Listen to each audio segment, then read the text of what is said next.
Is Final Fantasy VIII Remastered worth my time and money? Does it hold up more than 20 years down the track? I've never played this game before, should I give it a go? Let's answer these questions in this Conky TV review.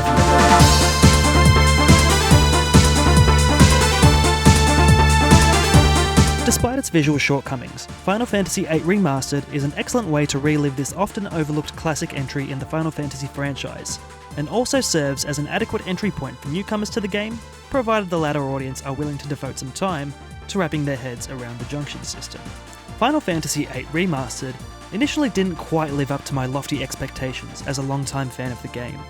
However, it still serves its purpose well, bringing this classic title that many had thought was long left behind to modern platforms.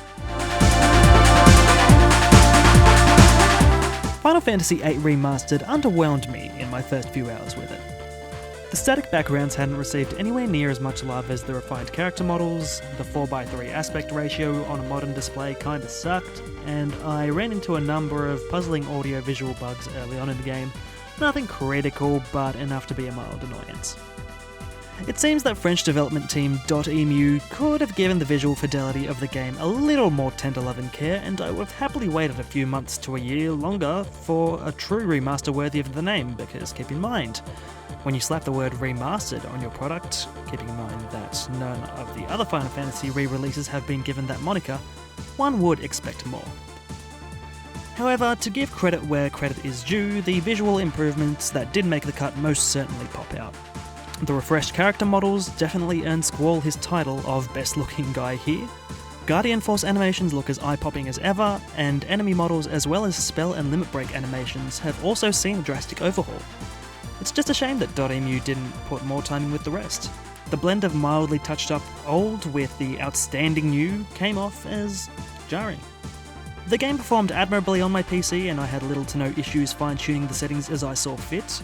I experienced just one crash during my 25 hours with the game, which I normally wouldn't bother to mention, but it came at a crucial story moment which broke my immersion and left a slightly bad taste in my mouth.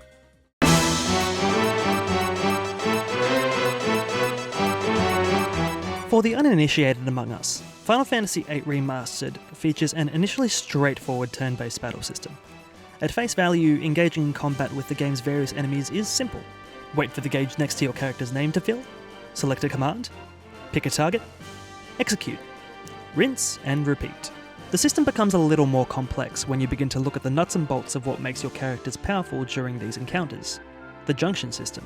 Spending time grinding levels simply won't cut it like in many other role-playing games, as enemy difficulty scales up with your party. So, if you're not a big fan of grinding, but you're willing to learn all about optimizing your junction loadout, you're in luck.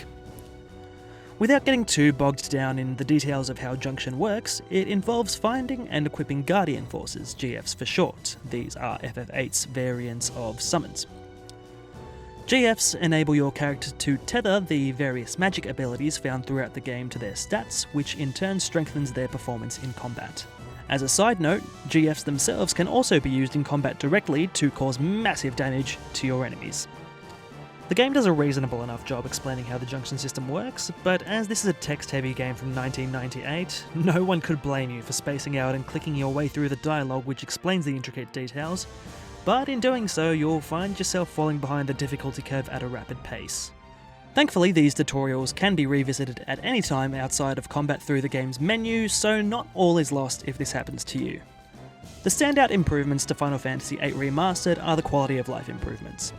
The ability to speed the game up 3 times, to disable random encounters, and enabling a battle assistance modifier on the fly were welcome additions despite my having scoffed at the premise to begin with.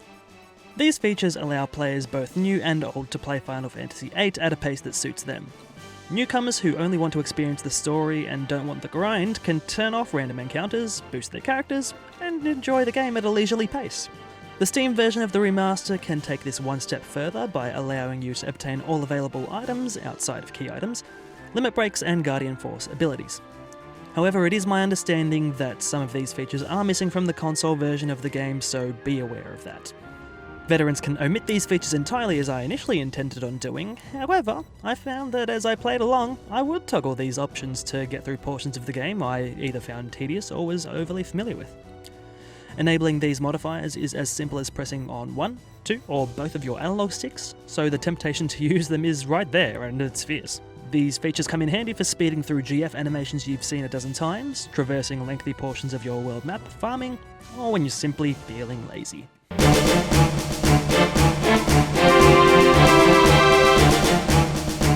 Final Fantasy VIII centres itself around Squall, a sullen 17-year-old student at a military school called Garden, who is about to take his final exam before becoming a member of, SEED! Well, they spelt it that way. SEED is Garden's mercenary force that gets dispatched around the world to go to war for the highest bidder. However, SEED's ultimate purpose is to defeat a powerful sorceress who threatens the future of the world.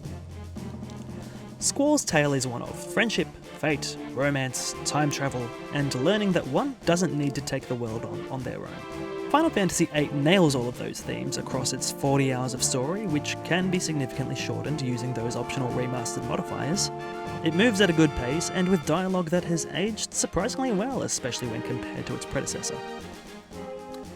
A quick word, however, on the game's implementation of time travel. It will give you a headache if you try and apply the scientific method to it, so just enjoy it for what it is, and then take it to the internet to research all of the interesting, and sometimes outlandish, theories that have popped up over the years.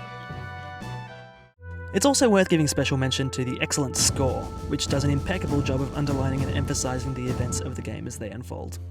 In an age before a fully voiced dialogue track was possible in such a dense game, composer Nobuo Uematsu took extra special care to create an auditory experience to help capture the vast array of emotions the game seeks to evoke, from joy to fear to excitement to despair. Make no mistake, this is a top-tier Final Fantasy soundtrack, among the best across the whole medium of video games. Which leaves the question, whether you have a passing interest in Final Fantasy VIII, or you're looking to return to Garden, is Final Fantasy VIII Remastered worth your time? The short answer is yes.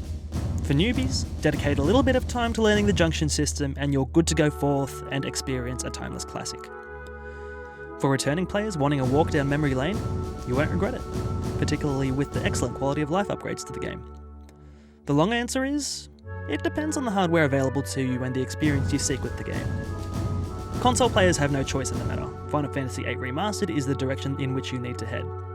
PC players, on the other hand, could potentially save themselves a few bucks by picking up the original version of Final Fantasy VIII and modding the crap out of it. And you can find out exactly how to do that by watching this video by the Night Sky Prince, which I'll leave a link to in the description below.